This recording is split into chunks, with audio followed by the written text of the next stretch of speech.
Hey. Wonderful. Such a beautiful walking. So quiet. And you're by this lovely fig tree. It's a beautiful one, actually, this one, because it's right in the water line down here, no? So it's quite healthy. You can see it's quite healthy. And these figs, they are coming in another, maybe another month or so. You feel them. But well, actually, what I'm noticing, actually, because the fig trees, you know, they are not so strong. The wood is not so good. It's not like a hardwood. It's not so strong, and yeah, they're not so strong actually. But you can see with this body and really placed in this, you know, just in the water line, just at the edge of the water line, it's being fed very, very well. Even in summer, you'll find a tree like this will do very well in this location. And even though it's leaning so much into the road, there's an upright one there that keeps also beautiful. What are you doing here? And these ones, these are eucalyptus now. Also, these are very big. This one particularly is quite beautiful. And you can see that in the forest, because we're in a valley here, the trees, they go even more. Everything is competing, you see, to try and reach the sun, to reach the sunlight. And that's what creates this lovely cocooned feeling as you walk through the forest. You feel like you're walking in the valley of giants. It's very beautiful, you know, and very quiet. I remember in times in India when you see people cook a lot with wood. It's very beautiful. You see it along the roadside everywhere, you know. Even making chai, very often working with sometimes wood in the countryside. And you come to a place like this, because in India, the wood is not so abundant as it is here, like in a place like this. There's all this thing here, all this dried stuff here, no? All of this, you know, can you imagine? You can just take some of these, break it up to start a fire, and you can break eucalyptus and stuff. And, you know, there's many, many dinners in here. Many, many dinners, many warm houses and fireplaces in places like this. And it's allowed to, once they've cut the trees, and then these bits that are not wanted, just left, you see, to rot in the forest. And it looks a bit untidy. It's nature also. And slowly it rots down, you know. So, what is beautiful, you look at this now. You have some areas like this in the forest. Old trees have fallen, and you see you have, like, look at this. It's beautiful. So wonderful. You see these, who plants these? God plants them through the wind and the sun and the seeds, the birds. This is nature, and nature's natural garden. Look at that. So beautiful, all these things. So wonderful. What an arrangement of, you know, wildflowers, you see.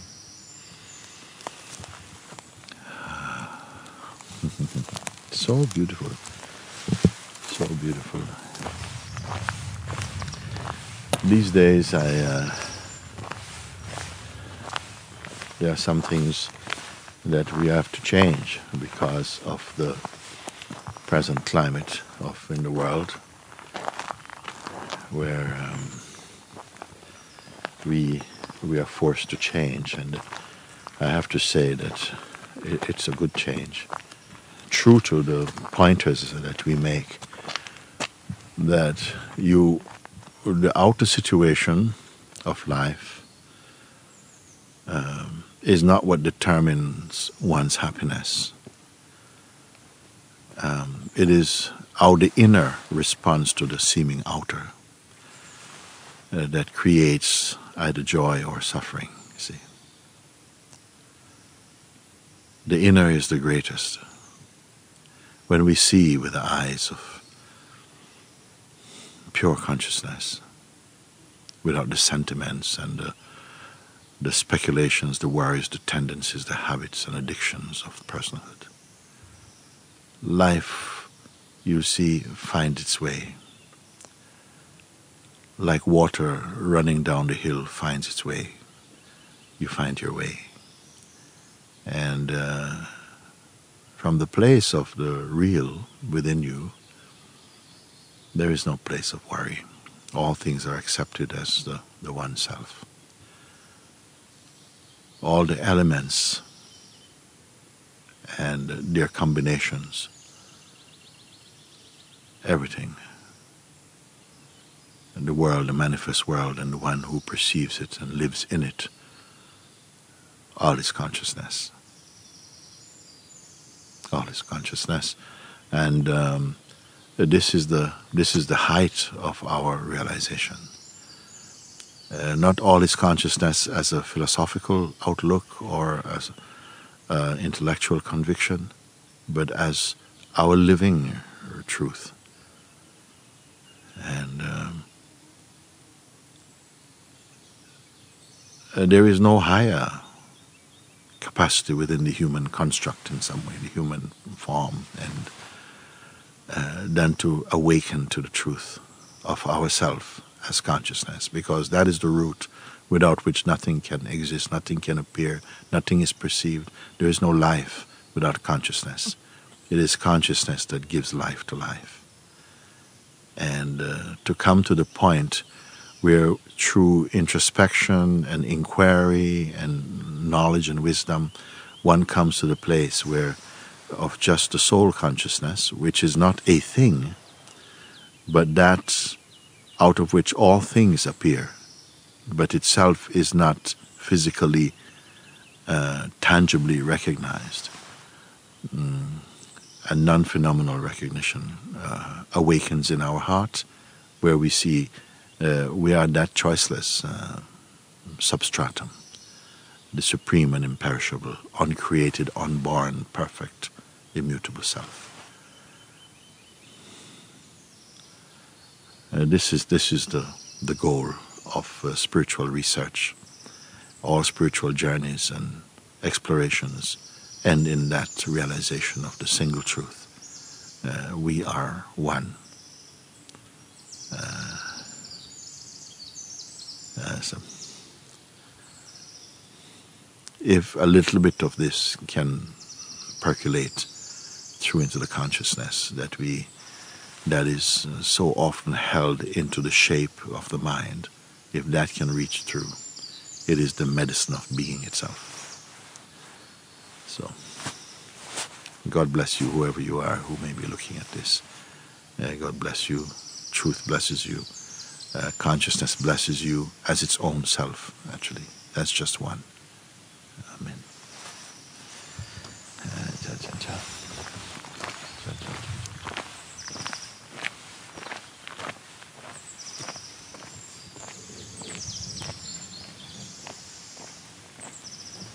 You know, as we walk through the forest, you know, if you're not careful, it's easy, of course, just out of habit to think, you know, you're just walking through the same forest every day. But in my world, every day the forest is new. Because the consciousness is fresh. It's not today's consciousness. It's just ever fresh. And so it sparkles with sensitivity and joy. And everything arises and is perceived in this joy. And so you see the joy in them also, without imagination or fantasy. Actually, I see that, you know, life in its physical manifestation is always changeful, you know. Sometimes some changes come that seem very intense, and the reflex is to the reaction come, like, oh, why is this happening? And oh, we'd love to, want it to finish and so on, because our physical bodies, we feel threatened by it, And usually it comes down to the fear of the loss of life. But even if the death of the body is not really all that death really means. In fact, that's a very small thing, actually. Death, if you want to say something, is to be even alive physically, but unaware of the truth that is your fundamental existence. To live in the narrow realm of the mind.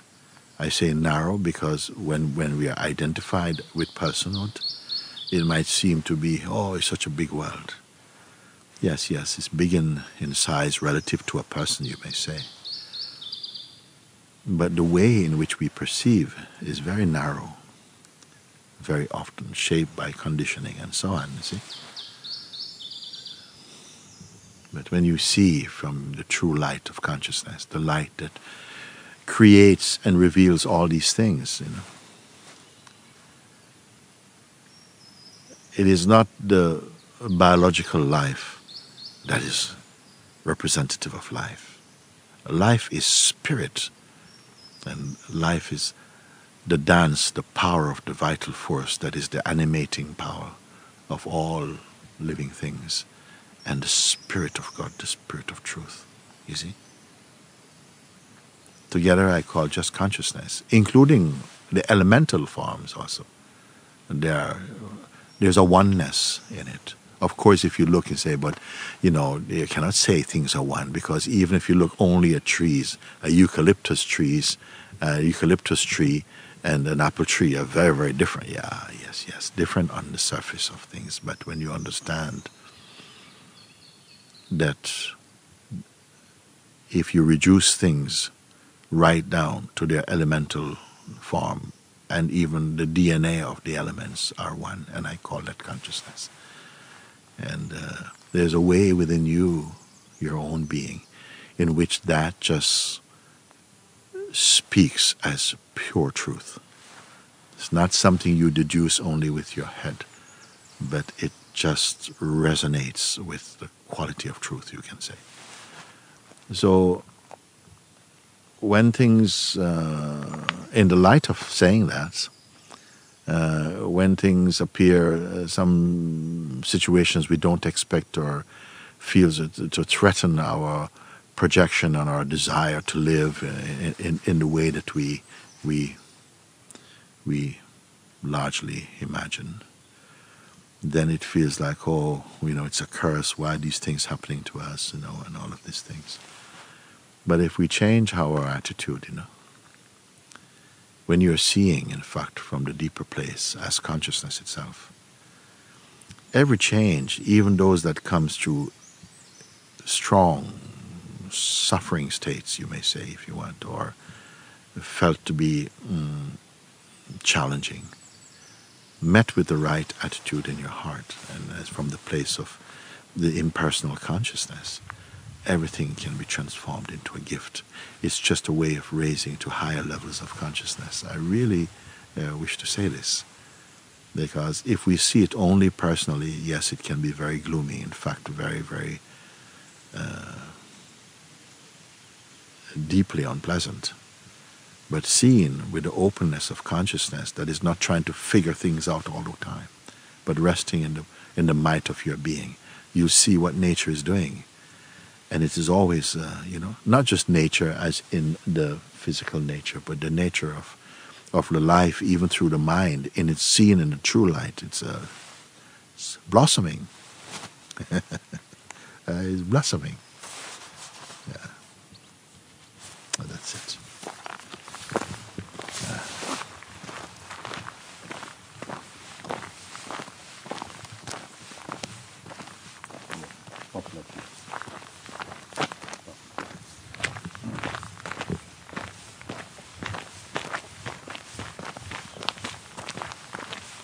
See again, this other one here. This is the You see, those who grow and, have a business in olive growing would never allow an olive tree to go like this. This is just left to be a wild thing. And of course, it is being natural to its environment and circumstances. Of course, it's trying to find the sun, to get as much sun, because it needs the sun. You see? Brambles are trying to take over. Yeah, the brambles also, they crowd it and also add to the lack of light coming through. This is what happened. When an olive tree is really cared for, not just for its fruit, but also for its beauty, when those who take care of it has an aesthetic appreciation for it, it is a glorious tree. It's the same thing with a human being. When we have, a sense of the beauty of a balance and harmony, of a life that is expressed in wisdom and deep appreciation of its own source, a life that is rounded and healthy. It's even the human form is majestic, even because of the inner man, because of the inner one. You see. I don't know. I'm just talking like that. I'm not teaching anybody anything. Just saying what I observed, just walking through the forest. We lived, myself, I have to say, I was born in a place that's like a forest by the sea. And we never really appreciate it, when that's all you knew. When you're so familiar with something, you stop really seeing it and appreciating it for what it is. And you may see others appreciating it. We used to have tourists coming to our town, Port Antonio, in Jamaica. Many tourists in the early days. Many Americans would come there. The ships would come and so on. And they love it. We have a harbor, which is claimed to be the 8th greatest natural harbors in the world. And lots of bananas, sugar cane, coconut is shipped to different parts of the world from there. So people would come and, they appreciate. And I even told you one time, I said that one time we were working, a bunch of children, we were playing, cricket on the road at the back of Love Lane. A few of us, I don't remember clearly, it's vague, And some tourist people were coming by on this quiet road, and one of them said, "You live in paradise. You live in paradise." And we were playing, "Oh, thank you," because we knew they meant something nice as a kind of compliment. But we could not really appreciate and absorb that, you see. You live in paradise. And it was only after many years later when I had the opportunity to travel abroad, and first place I've traveled to is in England, United Kingdom, and lived there for some years in the city, of London. And then the first time traveling back after maybe 5 years to Jamaica. And as we are coming into along out of the Blue Mountains and along the coast, as we turn one particular corner on the hill, then the entire harbor and the town of Port Antonio comes into view. And I remember on that occasion, as the bus turned, and I was on the left side, I could see this amazing scene. In my heart, I felt, this is paradise. So my point is that actually, my point would be that, when you are so used to something, you're not able to appreciate it. You need to have some contrast. That is consciousness, this interrelated contrast. You go to someplace else. I'm not saying London is ugly. London is beautiful in another way, but it's a city of stone and concrete. We're coming back into the nature of Puerto Antonio and looking and saying, whoa, now this is home, this is paradise, you see. And that is, I'm sure that experience really opened my eyes and kept them open in a certain way. So much so that a certain openness and a sensitivity and an awareness of my environment stays with me. And in fact, I've been happy to see that even in very harsh climate, and something sees a beauty in them. Living there may be something different, I don't know. But my eyes perceive a beauty, maybe because it also seizes consciousness. And there is something else. If we're quiet, sometimes you can hear the trees.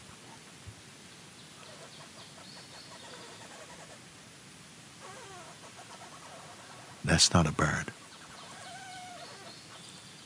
The eucalyptus tree is singing.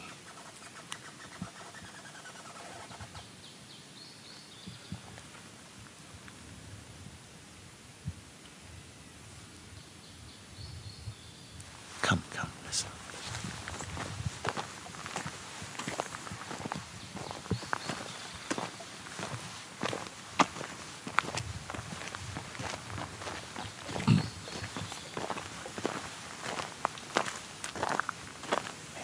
These ones.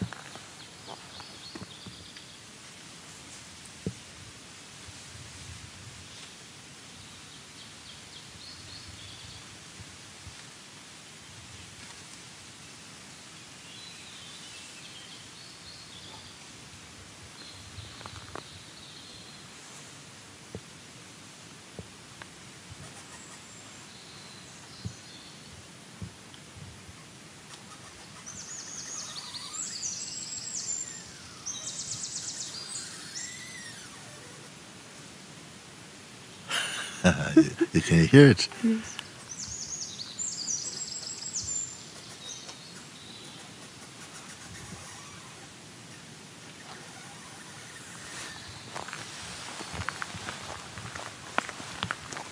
I don't know why I'm tiptoeing as though the tree cares.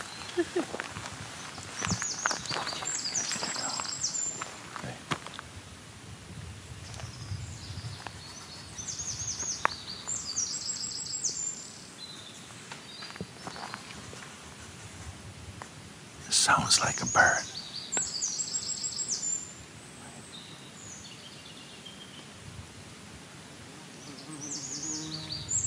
And that was a bee. No, fly.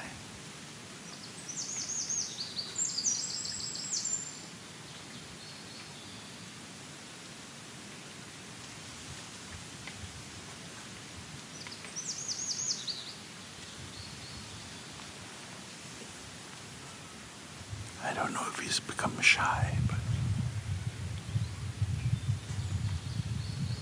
come on, say something.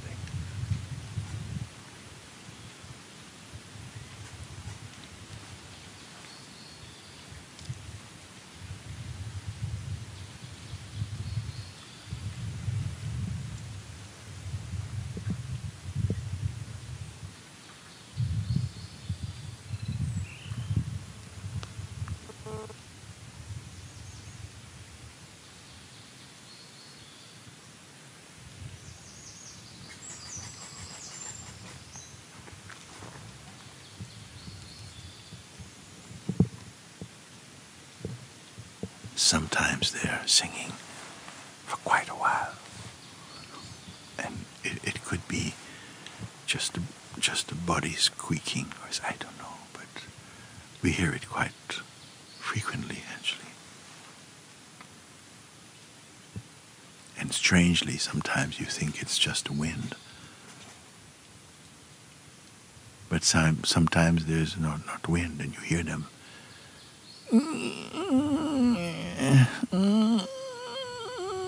And just groaning, isn't it?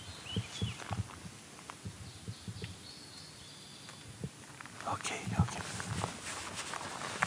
Let's not disturb.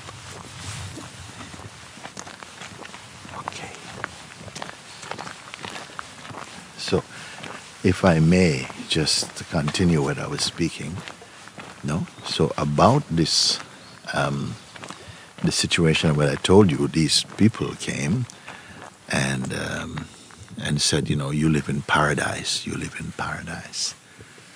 And we were saying, thank you, but it didn't really go deeply for me. And that I must have been about maybe 8 years old, 9 years old, maybe in those days. And I want to tell you what happened some years ago, maybe 4 years ago, here in Sahag'ha. We are putting on a retreat, and a lady wrote, and she told me, I was watching a satsang with you, and you mentioned about when you were a little boy playing cricket or football, and that some people came, some tourists, and said, you know, wow, you guys are lucky you live in paradise. And she said, it was me. You see, in my mind, because she may have been a bit older than me, I just thought they were all adults. And she says, no, my father worked in Jamaica, in the Caribbean, and we were there with him. And we went to Port Antonio, and I was the girl who said to you these things. And I want to tell you what, she actually came to satsang. What is that about? So beautiful. This is the ways of consciousness, you see. So beautiful. So that was about really sometimes not being aware and able to appreciate not just where we are externally, but who we are internally. We can miss it entirely. And also, maybe for lifetimes, this show is going on. And but you're not showing up in your own movie. I told also, now she's singing now, pure opera, look.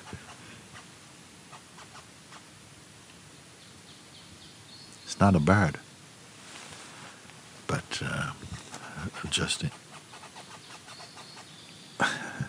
just to share one last moment, I think was the time when I said, I went for dinner. I rarely go to people's houses for dinner, you know, but one friend, she invited me for dinner, and I went in Brixton,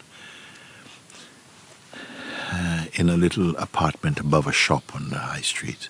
She cooked a lovely meal, and then at some point I asked, please excuse me, I want to use the bathroom. So she told me where it is, and I went to the bathroom, and on the way out, just before I turned off the light, I could see in the hall opposite the entrance, there was like a blackboard, and on it was written some words, and the words said, Mama, how can I be sure that I am not already in heaven and that all of this is just a dream? So I hurried back to the room, and we sat down. I said, please tell me, where did these words come from? And she told me, they come, my son, my little boy, maybe 4 or 5 years old, he said that. I didn't quite understand what he was saying, but it touched someplace inside me, and I wrote it down quickly. And so I said, wow, it's amazing, children, huh? Amazing. So some years later, in fact about maybe 4 years ago also, I happened to be back in London with Mohan. We're going through the health food shop, and I saw the lady, and I said, Mohan, this is the lady whose house I went to with the saying, you know, Mama, you know, this thing. And she was there, and she says, yes, but he's denying it now. He doesn't want to know now about that, because he's embarrassed about this. He's not wanting anybody to know that. Can you imagine? Now he's kind of Mr. Cool. He's a teenager now. He doesn't want anybody to know that. So this is what happens to us. Sometimes, as in the Bible it says, from the mouth of children, infants, and crazy people, God will speak something. And keep this wisdom away from the learned people, the wise and intelligent people in our society, and choose little children, infants. I will speak those words, you see. Reflect. Okay, thank you. Okay, let's go on.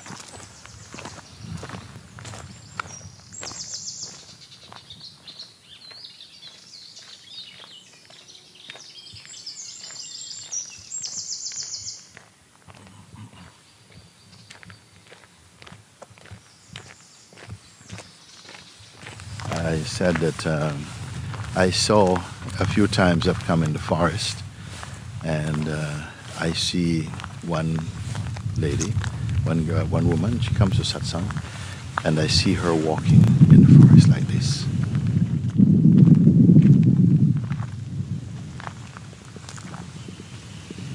Just by herself. And there's an urge inside me to ask her, I see you walking in the forest like this, and something wants to ask you,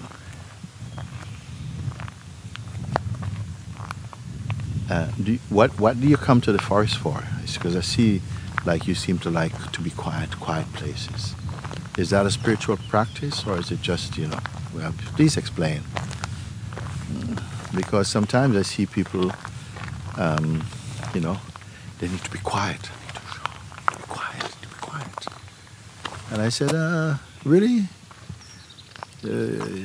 It's understandable that if you work in a very noisy environment and so on, that one appreciates a bit of silence, a bit of quiet in one's environment, outwardly at least, But I often wonder if people are attached to, there's some people, they move to the countryside and they love quiet. It seems like it's become like an obsession, like quietness, and it's a kind of like they don't speak so loud, or yes, it's okay, or that the cat is walking across the road, and I said, what is this? Because it appears as though there is this honoring of outer silence, like by keeping the body quiet is keeping the mind quiet. And there may be something in it, I don't know. But I don't think the body being quiet is the natural route to making the mind quiet. I feel there's more strength that if the mind is quiet, then whatever the body is doing, there is a quietness to it, whether it's moving quickly or not. I give an example that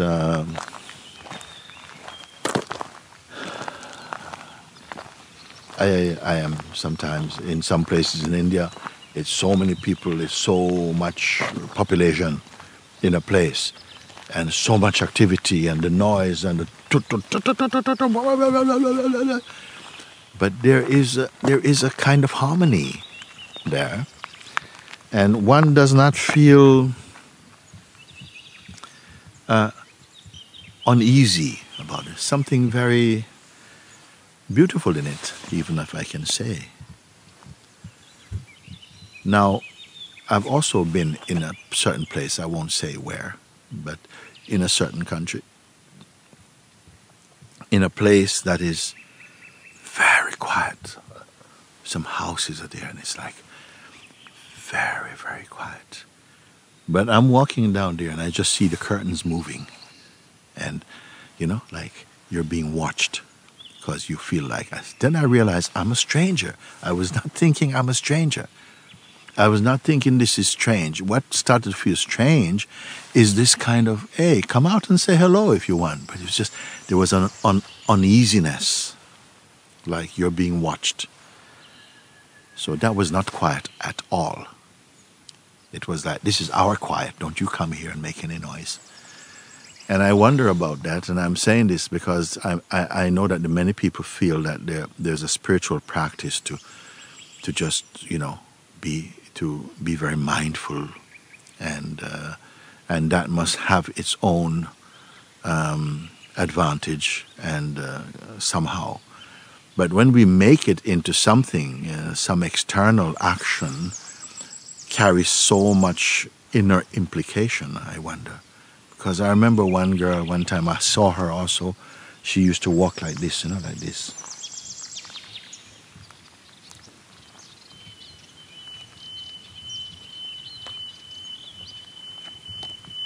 I saw her walking like that. It was very uncomfortable, some uneasiness in the vibe of it. And one day we spoke about it and say, listen, what are you doing? And it turned out that she felt that, that was a sense she had, like that was something spiritual or something. And as we talked more about these things and just say, listen, no, it's put your attention on awareness itself, not just on the body. And when you see that whatever happens, this or this, it's all just movements, they leave no trail. And you are the awareness itself. Relax. Sometimes naturally, by the flow of the vital force, there's something very quiet. Another time it's very full. And everything feels to find their place. Everything is fine in its own time and its own appropriateness. But if it's really a spirituality by the mind, and then I tell you, very often waste our time. You don't grow so fast. It keeps creating practice after practice. Don't be attached and addicted to practice. Not even the practice of learning. Sometimes we are studying books and learning. Oh, it's a so fantastic book. Oh, it's so fun. Myself, I experienced. I didn't want it to finish. I didn't want it to finish. This book is so wonderful, because I was also myself not much of a reader. And when the change came, my life shifted in such a profound way. I read the entire Bible first time, I should say, and it was very strong. Then the next book I read, actually, big book, was the Gospel of Sri Ramakrishna, and I loved this book. It was really speaking to my heart so much. It was lived under my pillow every time I wake up. It was like this, no? And that had a very profound impact on me. But as time went on and one ripens more and more into real consciousness, I realized that there's a purpose for reading, is not just to enjoy. Sometimes, if you're not careful, you're doing something just to enjoy. Enjoy is okay, but habit and attachment and addictions is horrible, actually. I will tell you that. The purpose, what we must read, is not just what the person did and what they said only, but who they are, in essence. How did you, understand behind the words, and grasp? Because if not, you're going to go to the next book and the next book and the next book. But sometimes in one chapter or something, I take the case of even one of the greatest books of all time, Sri Nisargadatta Maharaj's I Am That. If you read one chapter, well, if you read one, you don't need to read the rest. You may read it for some joy and some pleasure. If you're going to read something, then of course read that. But in one chapter, if you read it, it is enough to get to he's telling you, listen, he was not making a book when he was talking. Sometimes different people coming, sometimes. He's just speaking spontaneous. He never planned, myself also, never planned what you're going to speak. He just came out spontaneously, depending on who was there, who asked questions, and so on.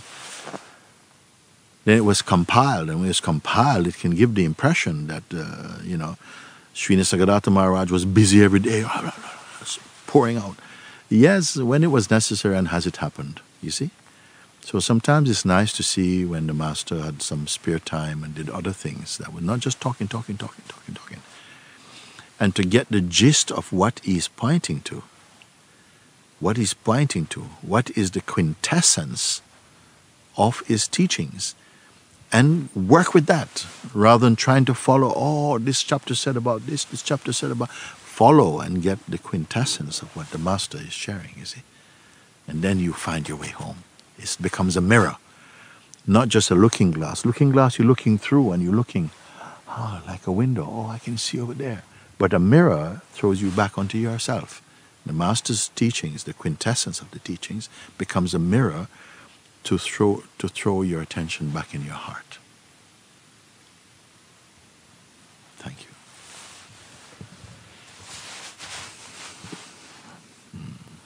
Guruji, I just feel so full of gratitude for everything you give to us. It's incredible gift to the world. I don't have a feeling that I give anything to the world. You can say, what is offered? What is offered? I cannot give what is not offered. When what is offered is accepted, then you can say, I gave, I give. This I that gives is really not the person. The person had to be given up for real giving and real receiving to happen, you know. So there isn't a person to take credit. Whoever you may call Mug'ji, if you see Mug'ji as this person, this guy, he's not the one. He's not the one. He would be just a fake. It is just consciousness. And I'm not saying, oh, consciousness, go to no, the consciousness is here. Consciousness has reclaimed its property, okay? The consciousness had reduced itself to the idea of being a person. And the person became effectively a squatter in this house. It was not doing well. It did not handle the house well. So consciousness has moved back in. The person actually merged in the consciousness it really is. The consciousness is speaking. The consciousness is not a person. It is not personal. But it understands the person.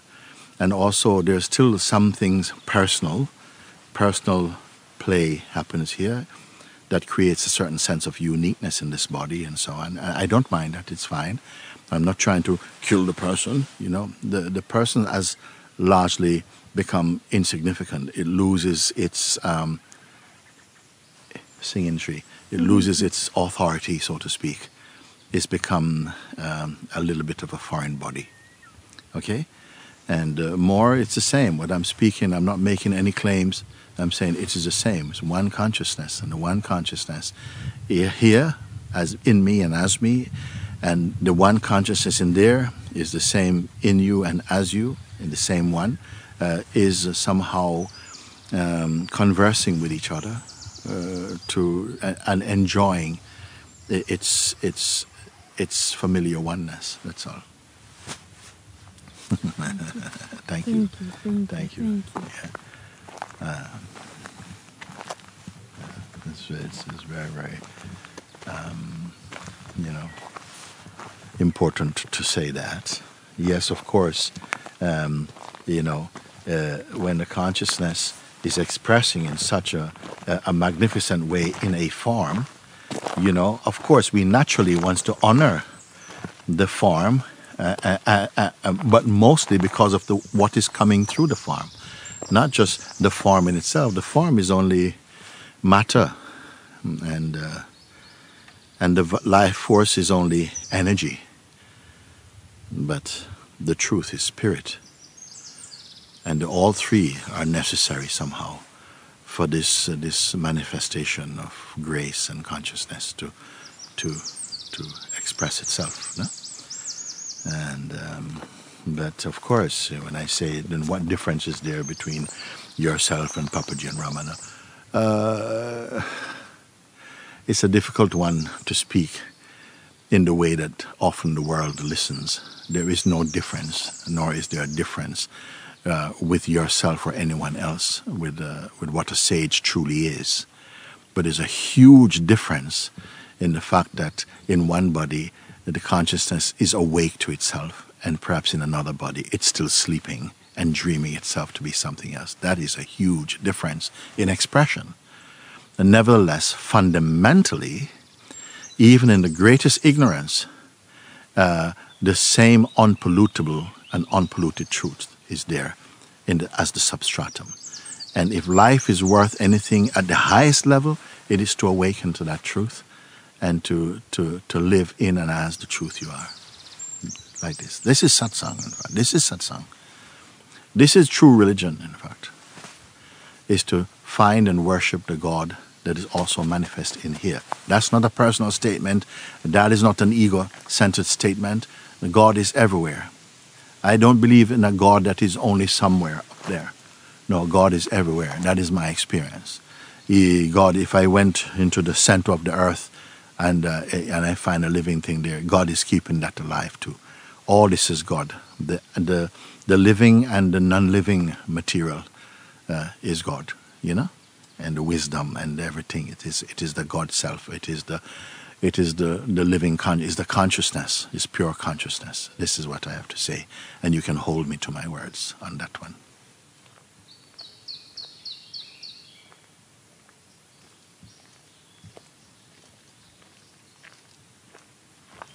There's so many things happen here.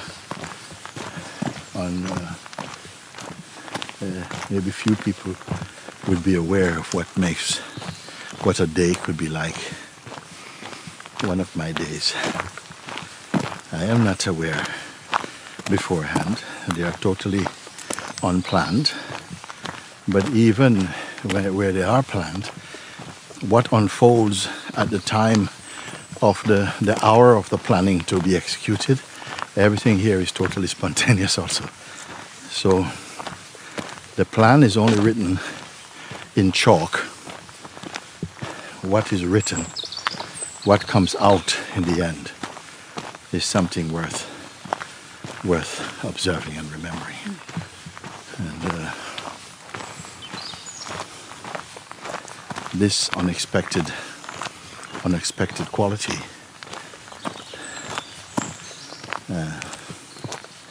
when lived from a place of inner silence and openness,